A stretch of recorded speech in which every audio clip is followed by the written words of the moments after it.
بعض خواتین مجبوراً اپنے رشتے کے لیے خود میرے سے رابطہ کرتی ہیں، ان کی اجازت سے ان کی وائس میں پورا پیغام لینے کی کوشش کرتا ہوں۔ تو پہلے والد جو سگے حقیقی والد تھے، اس قبر پہ اتنا رونا نہیں آیا اس کو، جبکہ وہ سوتیلے باپ کی قبر پہ پھوٹ پھوٹ کے روئی۔ انہوں نے کہا یہ سوتیلے باپ تھے لیکن اس نے حقیقی باپ کی ہمیں کوئی کمی محسوس ہی نہیں ہونے دی۔ کتنی بچیاں چترال کی یہاں پنجاب میں آئیں اور ماشاءاللہ بہت اچھے خوش رہ رہی ہیں، اور ان کے بچے ماشاءاللہ پیدا ہو رہے ہیں، اور بہت لاہور میں اور پورے پاکستان اور پوری دنیا میں بہت خوش و خرم زندگیاں بسر کر رہی ہیں۔ بسم اللہ الرحمن الرحیم، الحمدللہ ثم الحمدللہ، پورے ملک سے دنیا بھر سے بہت اچھے لوگ رشتے کے لیے رابطہ فرماتے ہیں۔ بعض خواتین مجبوراً اپنے رشتے کے لیے خود میرے سے رابطہ کرتی ہیں، اور بعض تو اپنی بہن بن کے رابطہ کرتی ہیں، تو پھر میں ان کو الحمدللہ تسلی دیتا ہوں۔ پھر ان کی میں وائس بعض جو اجازت دیں، ان کی اجازت سے ان کی وائس میں پورا پیغام لینے کی کوشش کرتا ہوں، کیونکہ عربی کا محاورہ ہے الانسان مخبوء تحت لسانہ، انسان اپنی زبان کے نیچے چھپا ہوتا ہے۔ جب ان کی بات اگلے سنتے ہیں تو جن کو یہ مناسب لگتی ہیں باتیں، وہ پھر ہم سے رابطہ کرتے ہیں۔ تو ان سے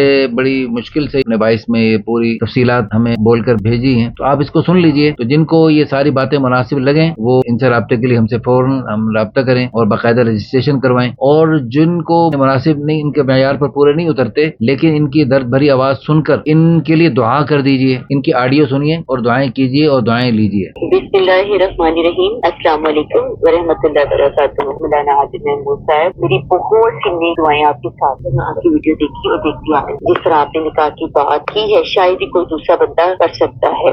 کنواری عورتوں کے ساتھ ساتھ آپ کو بیوہ اور یافتہ عورت کے لیے پرزور آواز اٹھائی۔ آپ نے مجھے ایسی کئی عورتوں کو یقین دلایا ہے کہ اگر ہماری طلاق ہو گیا تو ہم دنیا میں اپنے آپ کو اکیلا محسوس کر رہے ہیں، تو اللہ تعالیٰ نے ہمارے لیے نکاح کا دروازہ ابھی بھی کھول رہا ہے۔ مولانا عادل محمود صاحب، یہ دروازہ معاشرے کے دباؤ میں آ کر ہم دیکھ ہی نہیں پاتے۔ آپ کے بینات کے ذریعے مجھ میں ہمت پیدا ہوئی، اور آج میں خود کو اپنی نکاح کی بات کے لیے رابطہ کر رہی ہوں۔ اس حلال کام کے لیے آپ سے رابطہ کرنے میں شیطان مجھے بار بار روک رہا ہے کہ یہ بھی کوئی اچھی بات ہے، کیا یہ بے حیائی نہیں ہے؟ لیکن پھر آپ کے الفاظ نے مجھے مدد دی اور میں آپ کے سامنے خود نکاح کی بات کر رہی ہوں۔ بس میں نے فوری آپ سے رابطہ کیا اور شیطان نے مجھے پھر روکنا شروع کر دیا۔ مولانا صاحب، میری عمر 30 سال ہے، میرا قد 5 فٹ 3 انچ ہے، میری تعلیم میٹرک ہے، الحمدللہ خوش شکل ہوں، گھرداری میں ماہر ہوں، ماشاءاللہ سے 2 بیٹیاں ہیں، دونوں اسکول جاتی ہیں۔ فیروزپور روڈ کے اچھے علاقے میں میرا گھر ہے، الحمدللہ میں ایک اچھی فیملی سے تعلق رکھتی ہوں۔ کچھ مسائل کی وجہ سے میرے شوہر سے علیحدگی ہو گئی،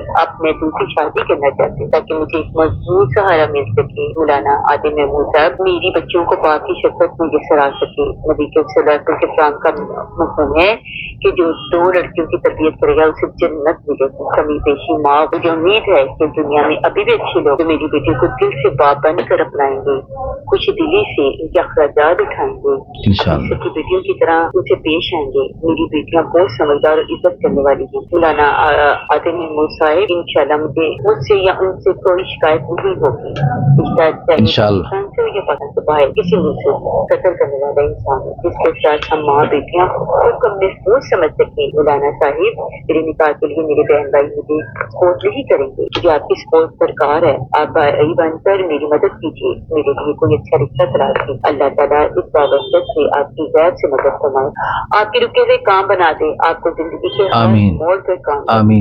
یہ بہن کی دعا ہے، میری خواہش ہے کہ میرا نکاح بھی آپ ہی پڑھائیں اور آپ ہی میرے لیے بھائی سب رشتے بن کے میرے سامنے آئے۔ انشاءاللہ ایک بہن کی طرح دعا میں رک سکتے ہیں۔ امید ہے جلدی آپ کے ذریعے مجھے اور میری بیٹیوں کو مضبوط سہارا مل جائے گا۔ انشاءاللہ۔ ماشاءاللہ، تبارک اللہ، الحمدللہ۔ اللہ تعالیٰ کے فضل و کرم سے بہت ہی اچھے ان کے جذبات ہیں، ہمارے دل سے دعا ہے اللہ پاک جلد وہ خوشی کا دن ان کے لیے لائے۔ ان کی بیٹیاں کچھ بلوغت کے قریب ہیں، اللہ کرے کہ ایسا شریف بندہ ہو جو ان کی بیٹیوں کو سگے باپ جیسا پیار دے اور ان کو اچھے انداز سے ان کی تربیت کر کے وہ بھی جنت کا مستحق بن جائے، جنت کا وارث بن جائے۔ اللہ تعالیٰ آپ سب حضرات کو جزائے خیر عطا فرمائے۔ ابھی اگرچہ زمانہ ایسا ہے کہ بیٹیوں کے ساتھ جو ہے نا ماں بیٹیوں والی جو ہے تو اس میں بڑی مشکل ہوتی ہے، لیکن الحمدللہ میں نے ان سے درخواست کی ہے کہ آپ نے بیٹی جو جب بلوغت کے قریب ہے، جو ہی بالغ ہو، جلدی سے جلدی اس کی شادی کریں۔ انہوں نے کہا بالکل ہم ایسے ہی کریں گے، جلدی اس کی شادی کریں گے۔ اور دوسری بات یہ ہے کہ اگرچہ دوسری قسم کی خبریں ملتی رہتی ہیں کہ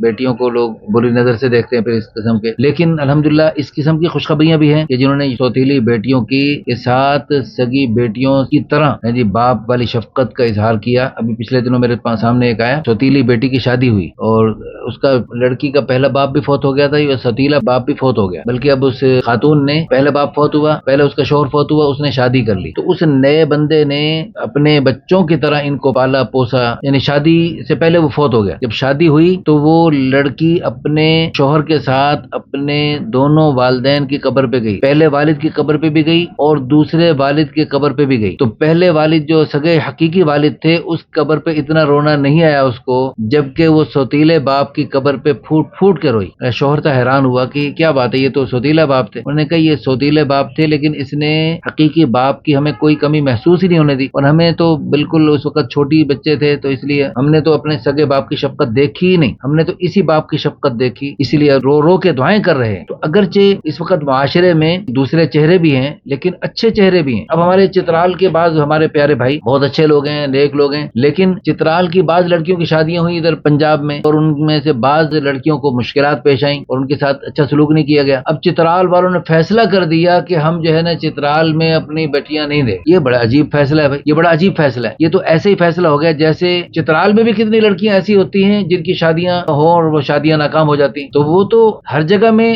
اچھائی اور برائی کے دونوں پہلو ہوتے ہیں۔ تو اس لیے اگر کسی چترالی بہن کا جوڑ کہیں پنجاب میں، پاکستان میں یا دنیا میں کہیں بن رہا ہو، اس لیے ہمارے چترالی بھائیوں کو یعنی ایسا قانون پکا نہیں بنانا چاہیے، بس جہاں پر آپ استخارہ کریں، مشورہ کریں اور ان کی تفصیلات جانیں، اگر آپ کو بہتر لگ رہا ہے تو آپ خوشی سے رابطہ کر سکتے ہیں، چترال کے ہوں، گلگت کے ہوں۔ کل بھی الحمدللہ گلگت کی ایک لڑکی نے خود میرے سے رابطہ کیا۔ ہمیں اللہ تعالیٰ کی فضل و کرم پہ شکر دل و جان سے نکلتا ہے کہ الحمدللہ بچیاں، بہنیں ڈائریکٹ پورے پاکستان سے، پوری دنیا سے ہم سے رابطہ کرتی ہیں، ان کی ہم میچنگ کرواتے ہیں باقاعدہ۔